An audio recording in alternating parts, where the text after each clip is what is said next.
Hello, students. Welcome back to the new lecture of cell division. Here, Sachin Punia on your YouTube channel Be Biological with Sachin. So let's start. Meiosis कल हमने क्या पढ़ा था?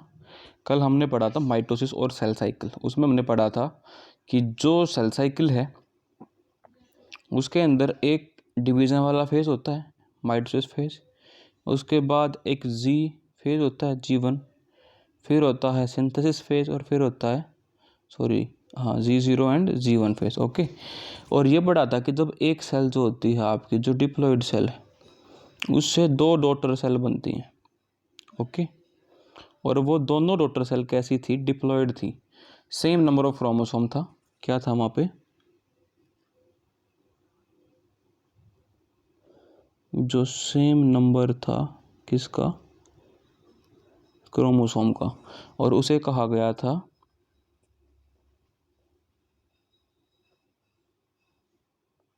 Equational division. Okay. तो आज के lecture में हम पढ़ेंगे सेकेंड टाइप का डिवीज़न. और वो किस में हुआ था? वो हुआ था आपकी सोमैटिक सेल्स में. लेकिन ये जो मियोसिस होगा ये होगा आपकी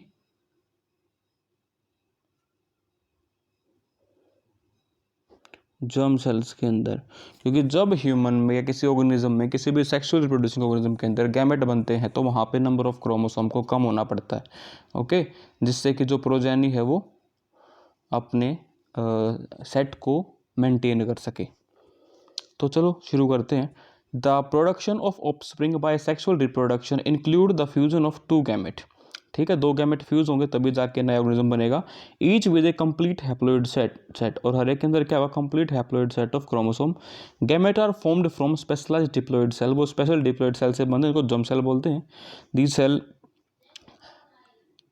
This specialized kind of cell division that reduce the chromosome number by half result in the production of haploid daughter cell. ये haploid daughter cell के अंदर रिजल्ट करते हैं. This kind of division is called meiosis. और जब क्या होगा? कहीं पे हम डिवीजन की बात कर रहे हैं और जब जो डिप्लॉइड सेल होगी वो दो हैप्लॉइड सेल को जन्म देगी या उनके अंदर टूटेगी, उसको बोलते हैं meiosis. Meiosis ensure the production of haploid phase of life cycle of sexually reproducing organism. और ये हैप्लॉइड पार्ट रहेगा. ठीक है. Restore the diploid phase. देखो भाई क्या होगा. सपोज करो कोई डिप्लॉइड सेल है और डिप्लॉइड गैमेट ही बनते हैं. ठीक है. और दूसरा भी डिप्लॉइड गैमेट है और जब इनकी प्रोजेनी बनेगी तो वो टेट्राप्लॉइड हो जाएगी, जो कि बिल्कुल ही गलत हो जाएगा, नो नेचुरल नहीं है. ठीक है. तो इसको मेंटेन करने के लिए यहाँ से आपका हैप्लॉइड आएगा, हैप्लॉइड कहीं और से आएगा. जब वो फ्यूज़ करेंगे तो क्या होगा? पेरेंट प्रोजेनी जैसी ही क्या बनेगी वहाँ पे? पीडी आएगी. ओके. तो इसीलिए म्यूसिस होना ज़रूरी है. अब एनिमल और प्लांट दोनों के अंदर ही होता है ये. This lead to the formation of haploid gamete. The key feature are. देखो भाई क्या होगा, आपको बता दें, जो मियोसिस है वो दो हिस्सों में टूटा हुआ है, मियोसिस 1 और मियोसिस 2. मियोसिस 1 जो है वो तो एक अलग है, नया फेज आएगा. लेकिन जो मियोसिस 2 है, अगर मैं आपको सिंपली कहूँ तो ये बिल्कुल माइटोसिस जैसा होता है, ज़्यादा फर्क नहीं होता. वो आप नीचे अभी देख भी सकते हो. जो डिविजन्स दिखा रखे हैं वो देखो, प्रोफेज, मेटाफेज, एनाफेज, टीलोफेज. ये सारे के सारे किसके हैं? माइटोसिस के हैं. ओके. अगर आप इनको हटा दोगे तो ये बिल्कुल किसके सेम हो जाएगा? माइटोसिस के. और इक्वेशनल डिवीजन ही होता है यहाँ पे. लेकिन ये जो फेज रहेगा आपका, यहाँ पे जो नंबर ऑफ क्रोमोसोम हैं वो घटते हैं. ओके. तो अभी देखते हैं वो कैसे घटते हैं. Meiosis involve two sequential cycle, nuclear और सेल डिवीजन. इधर तो न्यूक्लियस का डिवीजन होगा, क्रोमोसोम नंबर होंगे. फिर यहाँ पे आपके सेल डिवीजन होंगे. हालांकि सेल डिवीजन यहाँ भी होता है लेकिन यहाँ पे क्रोमोसोम नंबर सेम रहता है. Meiosis 1 and meiosis 2 but only a single cell of DNA replication. Meiosis 1 is initiated after the parental chromosome have replicated. जो मियोसिस 1 है वो कब शुरू होता है? जब क्रोमोसोम रेप्लिकेट करना शुरू कर देते हैं एस फेज वाले हिस्से में. To produce identical sister chromatid at S phase. वो सिस्टर क्रोमेटिड बनाते हैं बिल्कुल same. Meiosis involve pairing of homologous chromosome and recombination between non sister chromatid. उसके बाद सिस्टर क्रोमेटिड के बीच में रिकम्बिनेशन होता है. देखो क्या होता है, ये सिस्टर क्रोमेटिड हैं दो, ये दूसरे वाले हैं. अब ये आपस में ओवरलैप कर सकते हैं. इसके जीन्स इस पे जा सकते हैं, इसके इस पे जा सकते हैं, नए रिकम्बिनेशन होते हैं, तब जाके वेरिएशन आती है, एवोल्यूशन होता है। तो सारा शुरू कहाँ से होता है? मियोसिस से। 4 haploid cell are formed at the end. भाई देखो 4 तो बनेंगी बनेंगी, वो कैसे बनेंगी? मियोसिस 1 में जो सेल रहेगी, ठीक है, वो टूटेगी, मतलब कि हाफ हाफ में टूट जाएगी। यहाँ पे एक था ना क्रोमोसोम में, हाफ हाफ में टूट जाएगा। अब इसकी बाद में 2 सेल बनेगी हाफ हाफ वाली, इसकी 2 सेल बनेगी हाफ हाफ वाली। तो इस तरीके से कुल मिला के लास्ट में 4 सेल निकलती हैं। वो भी आगे पढ़ेंगे कैसे। अब ये फेजेस हैं, मियोसिस 1 के फेज हैं, प्रोफेज, मेटाफेज, एनाफेज, टेलोफेज। इस प्रोफेज के खुद से 5 फेज हैं, ये लंबा है, सबसे लॉन्गेस्ट है, ठीक है। देखते हैं इनको 1 बाय 1।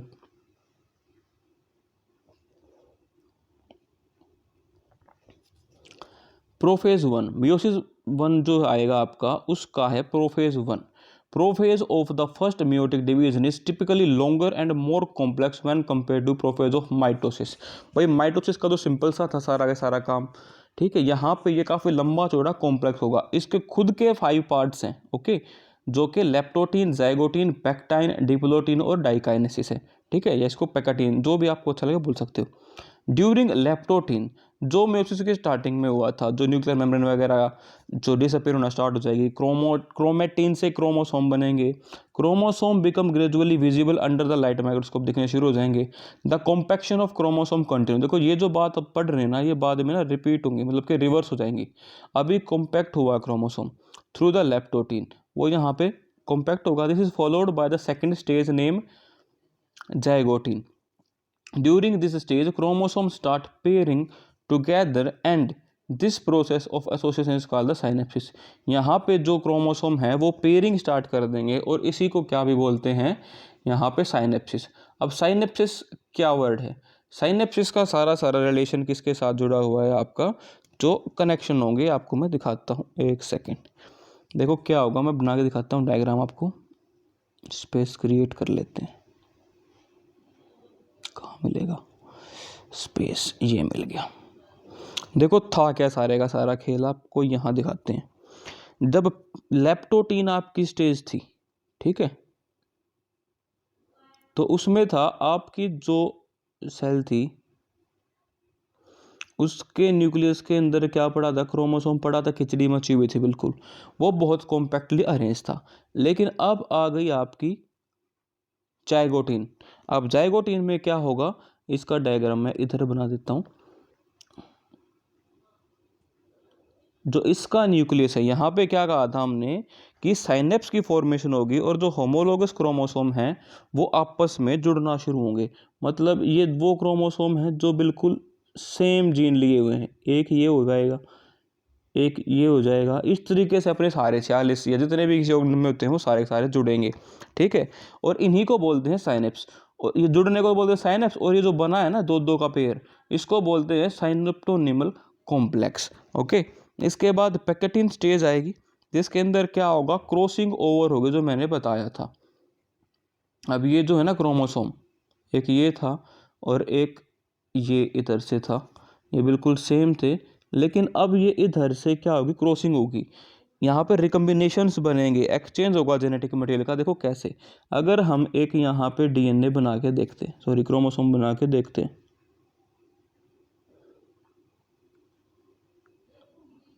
ये बना दिया, और एक और हमने यहाँ पे बना दिया,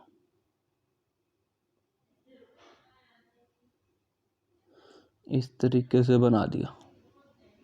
अब सपोज करो कि यहाँ पे क्रोमोसोम है आपका कोई ए और यहाँ पे है कोई बी, ये है सी, ये है D.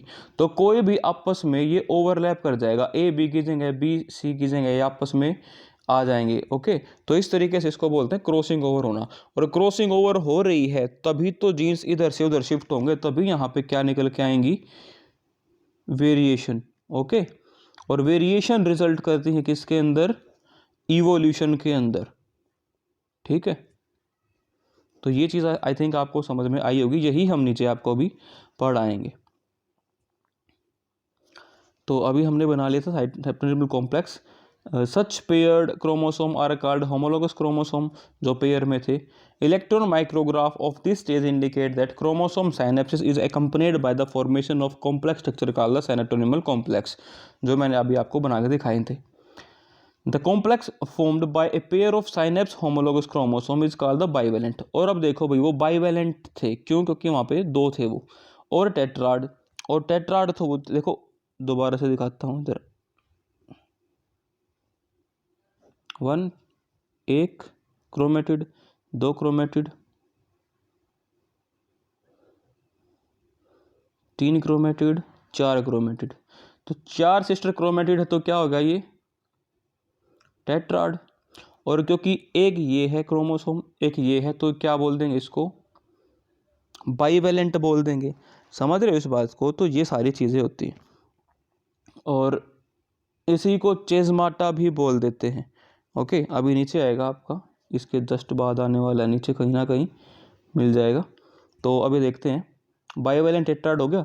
However these are more clearly visible at the next stage. The first two stage of prophase are relatively short lived. जो पहले वाली स्टेज थी आपकी लेप्टोटिन और जाइगोटिन, वो थोड़ी सी छोटी होती हैं। अब आती है आपकी pachytene. During this stage the four chromatid of each bivalent chromosome become distinct and clearly appear as tetrad, जैसे मैंने आपको बताया टेट्राड की तरह दिखाई देंगे। The stage is characterize by the appearance of recombination nodules, the site of which crossing over occur between two non-sister chromatid of the homologous chromosome. non-sister थे वो, अलग अलग, देखिए क्या था, ये तो होते हैं सिस्टर। अब ये इसका सिस्टर क्रोमेटिड नहीं है, लेकिन इनके बीच में क्रॉसिंग हुई थी, तो नॉन सिस्टर क्रोमेटिड के बीच में क्या हुआ था? क्रॉसिंग हुआ। Crossing over is the exchange of genetic material, जो मैंने कहा था इसकी जीन उस पर, उसकी जीन इस पर आ जाएंगी, या किसी और तरीके से भी मिक्स हो सकती हैं। Crossing over also an enzyme linked. अब देखो भाई, ये 1 मार्क में पूछा जाता है कि क्रॉसिंग ओवर ऐसे ही नहीं होगी, एक एंजाइम चाहिए होता है, वो है आपका रिकम्बिनेज एंजाइम, याद रखना इसको। Crossing over leads to recombination of genetic material of two chromosome. Recombination between homologous chromosome is completed by the end of pachytene leaves the chromosome linkage at the side of crossing over, और वो वहाँ पे जुड़े रह जाते हैं। ठीक है। The beginning of diplotin is recognized by dissolution of the synaptonymal complex. अब जो कॉम्प्लेक्स थे वो डिजोल्व हो जाते हैं, कब? जब डिप्लोटिन स्टार्ट होती है। And the tendency of recombined homologous chromosome of the bivalent to separate from each other except the site of crossover, वो अब क्या हो जाएंगे? जैसे कि आपको बताऊं मैं, अगर वो जुड़े हुए थे तो इस जुड़ी हुई जगह को छोड़ के बाकी वो बिल्कुल ऐसे लटक जाते हैं, घूम जाते हैं। The X shape structure is called the chiasmata, और जो फिर वो एक्स शेप स्ट्रक्चर बनती है उनके बीच की, वो कहलाती है आपकी chiasmata. In oocytes some vertebrate diplotene can last for month and year. oocytes जो होते हैं फीमेल के अंदर, महीनों तक भी वो इस फॉर्म में रह सकते हैं, सबसे लंबी है ये, महीनों तक भी रह सकते हैं, तो ये अपने आप लॉन्गेस्ट हो गई। ठीक है। The final stage of meiotic prophase 1 is dikinesis. This is marked by terminalization of chiasmata. वो भी टूट जाएगी। During this phase, the chromosomes are fully condensed and mitotic spindle are assembled to prepare the homologous chromosome for the separation by end of dikinesis. The nucleolus disappear and nuclear envelope also break down. Dikinesis represent the transition of the metaphase. यहाँ से जो metaphase की जो transition है वो शुरू हो जाएगी। ये थे सारे के सारे क्या? आपके प्रोफेज 1 के की पॉइंट्स।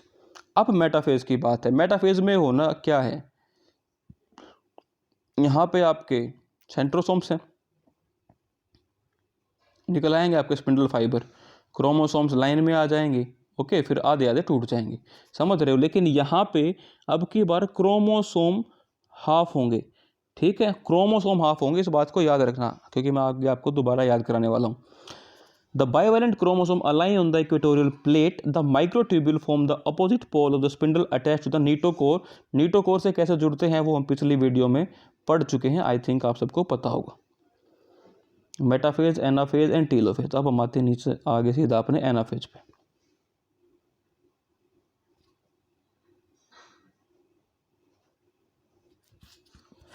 एनाफेज को देख लेते हैं। Anaphase 1, the homologous chromosome separate देखो क्रोमोसोम सेपरेट, इस बात को अपनी बुक में अभी मार्क कर लो। While sister chromatid remain associate at their centromere, वो वहीं रहते हैं sister chromatid. Telophase, the nuclear membrane and, देखो जो सारी तो गायब हुई थी ना वो सब वापस आ जाएंगी। साइटोकाइनेसिस फॉलो, सेल टूट जाएंगे, कॉल द डायट, दो सेल बन जाएंगी। ऑल दो in many cases chromosome do undergo same dispersion, they do not reach the extremely extended state of the interface nucleus. The stage between the two meiotic division is called the interkinesis. अब जो दो meiotic division के बीच की stage को बोलते हैं interkinesis. Generally short lived, there is no replication of DNA during interkinesis. Interkinesis is followed by prophase 2 as much simpler prophase than the prophase 1। ये सारा था, भी सिंपल सा होता है। तो मियोसिस 2 का आपको ऑलरेडी पता है, जस्ट एक क्विक रिवीजन यहाँ से हम इसको करवा देते हैं। Meiosis 2, prophase 2, meiosis 2 is initiated immediately after cytokinesis, usually before the chromosome have fully elongate। भाई क्रोमोसोम के fully elongate होने से पहले ही स्टार्ट हो जाता है। In contrast to meiosis 1, meiosis 2 resemble a normal mitosis। The nuclear membrane disappear by end of prophase 2। जो nuclear membrane है वो जल्दी ही डिसअपियर हो जाती है। The chromosome again become compact, और क्रोमोसोम बाद में कॉम्पैक्ट हो जाता है। मेटाफेज 2 क्या होगा, प्लेट्स क्रिएट होंगी, spindle get attach to the kinetochore, sister chromatid, अब की बार सिस्टर क्रोमेटिड अलग होंगी। Okay, at this stage chromosome align to the equator, microtubule same होता है। जो anaphase 2, it begin with the simultaneous splitting of the centromere of each chromosome which holding sister chromatid. देखो अब की बार सिस्टर क्रोमेटिड टूट रही है, allowing them to move toward opposite pole of the cell, shortening of microtubule attach the नीटोकोर। वो छोटे हो जाएंगे, अपनी जगह पे वो चली जाएंगी। देखिए हुआ क्या था, एक सेल से चले थे, दो बनी, दो से दो दो और बन गए, तो कुल मिला के 4। तो शुरुआत इस तरीके से हुई थी, ये कोई एक सेल थी, वो 2 में टूटी थी, ठीक है। ये 2n थी, ये n, ये n, और अब ये n n n और n, एक डिप्लॉइड सेल से 4 हैप्लॉइड सेल्स बनी थी। Okay, telophase, telophase, meiosis end with telophase 2 in which the two group of chromosome once again get enclosed by a nuclear envelope, again they are covered by the nuclear envelope। cytokinesis follow resulting in the formation of tetrad of cells for haploid daughter cells। क्या बनी, 4 haploid daughter cell. और हाँ, अगर रहेगी animal cell तो furrow बनेगी, अगर रहेगी आपकी प्लांट सेल तो बीच में से क्या आएगी निकल के, बीच में से सेल प्लेट चलेगी बाहर की तरफ और इसको तोड़ देगी 2 सेल्स के अंदर। Significance, meiosis is the mechanism by which conservation of specific chromosome number of each species achieved। हम क्या करते हैं, एक रिप्रोडक्शन करने वाली प्रोजेनी के अंदर क्रोमोसोम नंबर को मेंटेन करके रखना चाहते हैं पर cell. Paradoxically result in the reduction of the chromosome number भी हाफ, हम हाफ कर देते हैं।